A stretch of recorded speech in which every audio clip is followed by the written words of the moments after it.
Bu Tairo. Begini, sebelumnya saya mohon maaf karena mengganggu waktu jenengan terkait dengan tugas calon guru penggerak mewawancarai kepala sekolah, salah satunya adalah panjenengan. Dalam menjalankan tugas panjenengan ketika menjadi kepala sekolah ini, saya mau panjenengan berbagi cerita kepada saya mengenai kasus-kasus yang sudah pernah Ibu selesaikan, terutama dalam kasus dilema etika yang pastinya sering Ibu hadapi di sekolah, khususnya SDN 1 Ketapang Telu. Ya, baiklah Bu, dengan senang hati saya akan berbagi pengalaman ketika saya mengambil keputusan yang berkaitan dengan dilema etika. Terima kasih Bu Tairo. Kira-kira salah satu kasus yang panjenengan anggap menarik itu kasus apa Bu Tairo? Ini adalah salah satu kasus yang saya hadapi ketika terkait dengan kedisiplinan siswa yang masih sangat sulit untuk diterapkan di sekolah. Mengapa Kak sulit diterapkan di sekolah? Karena budaya lingkungan orang tua yang tidak mendukung. Sebagian besar orang tua ini meninggalkan anaknya untuk mencari uang, ya, mencari uang di luar kota, sehingga kurangnya pengawasan orang tua yang membuat anak ini kurang disiplin. Selain itu juga murid sering datang terlambat. Nah, berperilaku juga tidak sesuai dengan aturan. Di satu sisi kami ini ingin menegakkan kedisiplinan, namun di sisi lain kami adanya rasa keadilan melawan kasihan pada anak-anak. Jadi selama ini Bu Tairo bisa mengidentifikasi kasus-kasus yang merupakan dilema etika atau bujukan moral. Oh ya, berdasarkan kasus-kasus yang terjadi, dilema etika yang ditandai dengan adanya pilihan yang sama-sama besar, sama-sama benar, ya, namun tidak ada bujukan moral dalam kasus ini karena tidak ada pelanggaran hukum yang terjadi. Jadi sehingga untuk mengidentifikasi antara dilema etika dan bujukan moral itu perlu dilihat dari tipe kasus-kasus yang muncul. Jadi selama ini bagaimana Ibu Tairo menjalankan pengambilan keputusan di sekolah panjenengan, terutama untuk kasus-kasus di mana ada dua kepentingan yang sama-sama benar mengandung nilai-nilai kebajikan? Selama ini di dalam menjalankan pengambilan keputusan harus dimusyawarahkan dulu dengan para rekan guru agar mendapatkan pertimbangan dalam memutuskan suatu permasalahan. Terus bagaimana langkah-langkah atau prosedur apa yang biasa Ibu lakukan selama ini? Langkah-langkah atau prosedur yang biasa saya lakukan adalah melakukan musyawarah. Ya, musyawarah dengan para rekan guru. Kemudian selanjutnya kita rapatkan dengan seluruh dewan guru. Jadi selanjutnya hal-hal apa saja yang selama ini panjenengan anggap efektif dalam pengambilan keputusan pada kasus-kasus dilema etika?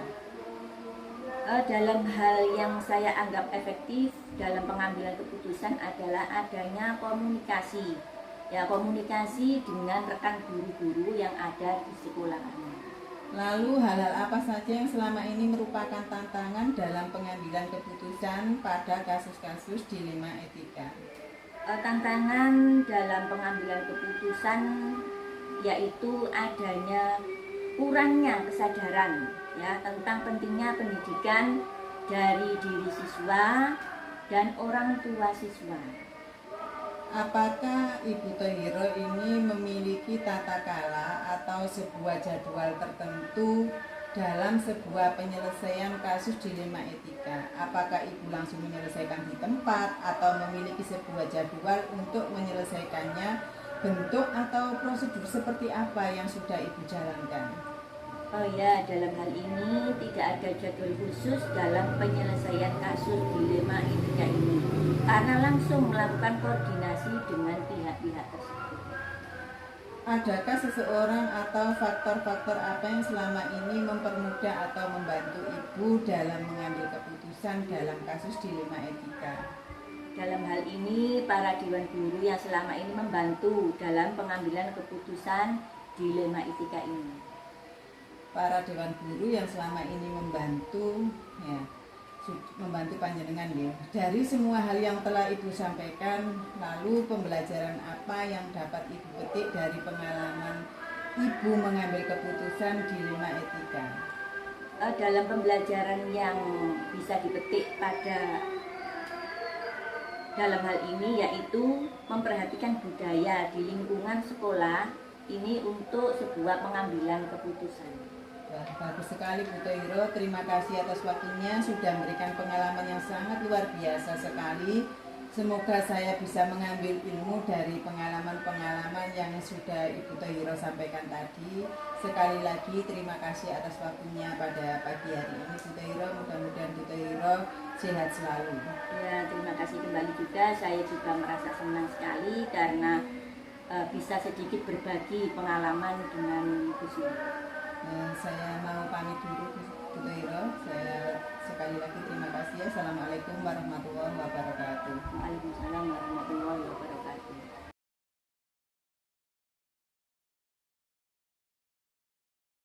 Assalamualaikum, selamat siang Bu Mulyadi. Waalaikumsalam. Selamat siang Bu Suri. Alhamdulillah, mudah-mudahan Bu Mulyadi dalam kondisi dan keadaan ini sudah alhamdulillah. Jadi saya mau minta waktu dengan sebentar sebagai kepala sekolah Bu Mulyadi yang ada di SDN dekat Kulon ini. Saya mau minta dengan untuk berbagi pengalaman dengan saya mengenai kasus-kasus yang berhubungan dengan dilema etika serta bagaimana panjenengan ini nanti mengambil sebuah keputusan dan kebijakan mengenai kasus tersebut. Bagaimana dengan yang selama ini dialami? Oke, terima kasih waktu yang diberikan saya. Dengan senang hati saya akan berbagi pengalaman pada jenengan tentang dilema etika yang ada di jenjang saya alami. Kira-kira yang pernah dialami dan pernah terjadi di SDN Kulon ini kasus-kasus seperti apa Bu?